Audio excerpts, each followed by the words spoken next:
start and come back to here maybe. Nice and soft. Round to the back of the head. Bruh. How can you not afford $5 a month? What's up, Epic Gamers, and welcome back to the channel. Today we are taking another look at a Twitch streamer. I know a lot of you would like me to talk about the infamous Bad Bunny. Seeing as the video I did on her got 900,000 views now, I've thought, you know what, as a thank you, I'll give you my reaction to this clip that was tweeted by Keemstar earlier this week. My value is so much more than all of your value put together, everyone in this chat. Like, I know every life has value, but like my life is far more valuable. Your lives have value, but mine is much more valuable than your life. I think it's fake. She sucks. Let's move on. Nice. Glad we cleared that one up. In today's video, we're actually going a little bit further than just looking at some controversy involving a Twitch streamer. In fact, this one cuts a lot deeper than that. I was on my timeline on Twitter the other day when this tweet came to my attention. It was captioned as if an alleged Twitch staff member was saying that voice chat in video games, competitive video games, is unfair, and it's an unfair advantage. The only way to have a level playing field at the highest level of play is to have is to not have voice chat, to not have people give up their linguistic profiles. I mean, and maybe you think, you know, if you are a competitive gamer, which a lot of people have been like, Steph, you're not, you clearly know nothing about competitive play. Well, competition, by the way, y'all, competition requires you to get every advantage possible. To become the top 0.01% in any video game, you have to squeeze every amount of advantage you can possibly get.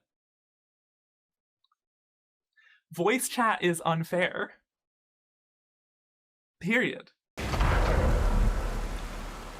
Oh, you think darkness is your ally? You merely adopted the dark.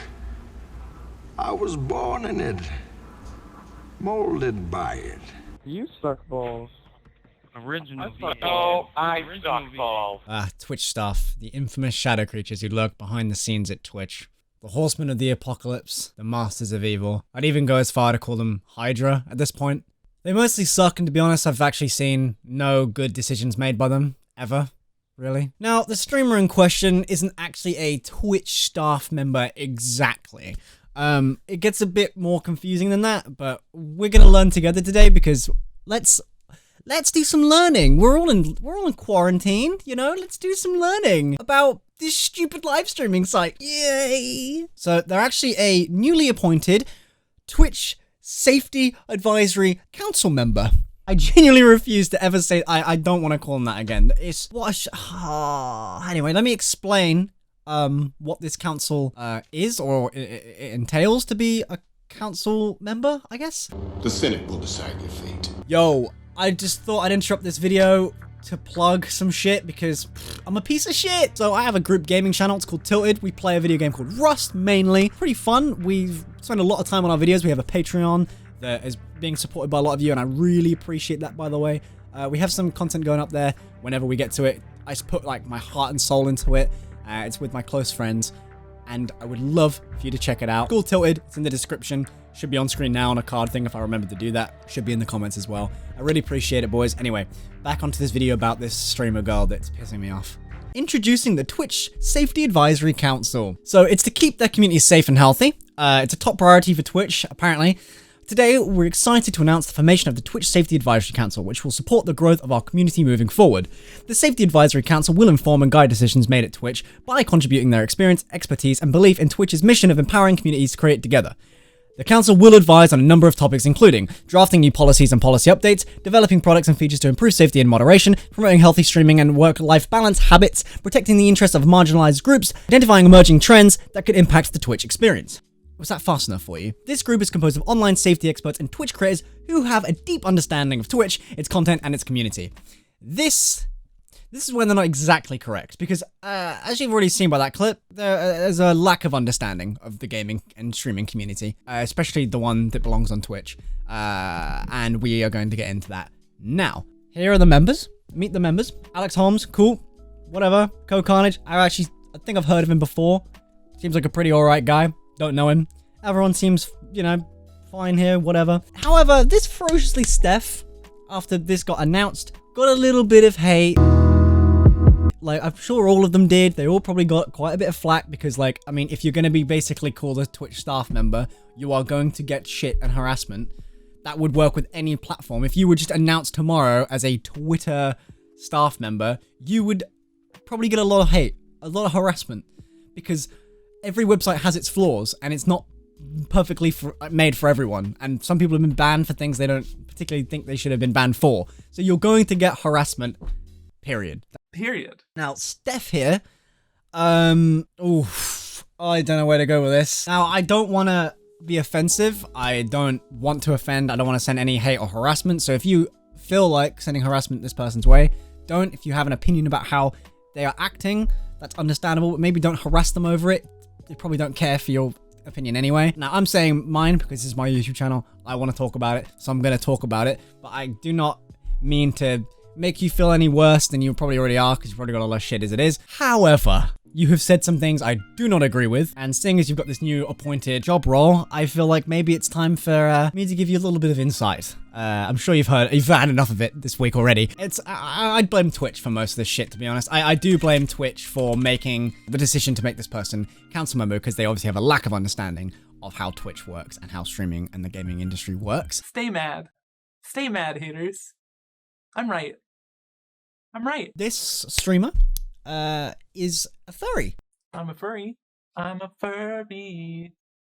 Yeah. That's probably not going to sit well with most of the Twitch community. I know for a lot of you watching, you might think, well, why not? What's wrong with being a furry? Well, I would argue that most of Twitch's audience doesn't take well to things that aren't in the social norm. And I think that's all I'm going to say about it. Not trying to piss off livestream fails. I'm not trying to piss off the streamer or any kind of community. I'm just going to say that there. That's just the level playing field. They're just not going to get on well. Just not going to mesh well. That's all I'm going to say. And there was a clip of this streamer getting quite angry at the viewers in chat. I found this one clip, in fact, where Steph was saying... I said a lot of people with cis white male sounding voices are here telling me that voice chat isn't a problem, and that is a fact. Not a fact. Very weird way of thinking. I personally do not agree with that. I think also coming onto Twitch and saying that is kind of offensive. Not to me, because I don't care, but I do think, to a degree, maybe just randomly saying, oh, people who are in my chat, they sound white. What, because the way they type sounds white. Doesn't really make any sense. If I had to be honest with you, you're quite entitled. Talking down to your viewers as if, well, they mean fucking nothing. I know that you probably don't like them because they were being quite mean to you, but that doesn't mean you talk down to them. That's not the way you should be dealing with hate. I mean, you should know how to deal with hate and harassment and stuff like that. There should be a way of you being able to deal with it, seeing as you're on the Twitch safety team. I'm sure you've expressed these concerns to their team anyway, and we're going to see some really awful changes next few weeks, but there you go. I do want to say, I want to touch on what Leon Lush replied to my tweet about, saying, marginalized voices. These are the people that are handing out the erroneous Twitch bans. It has to be. I wouldn't be surprised if we are seeing Twitch bans from people like this. I mean, I'm just going to flash back to when Mizkif was having a bit of like a fun with his mate at TwitchCon, and the staff came out to have a word with him, like, don't do that again. And it just take a look at what we're dealing with here. Was this for the thing over there?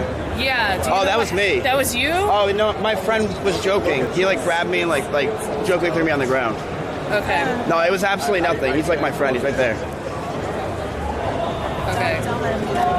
I'm sorry. I didn't know. Staged or was it? Yeah, it was just like, yeah, it was completely staged. It was like totally fake.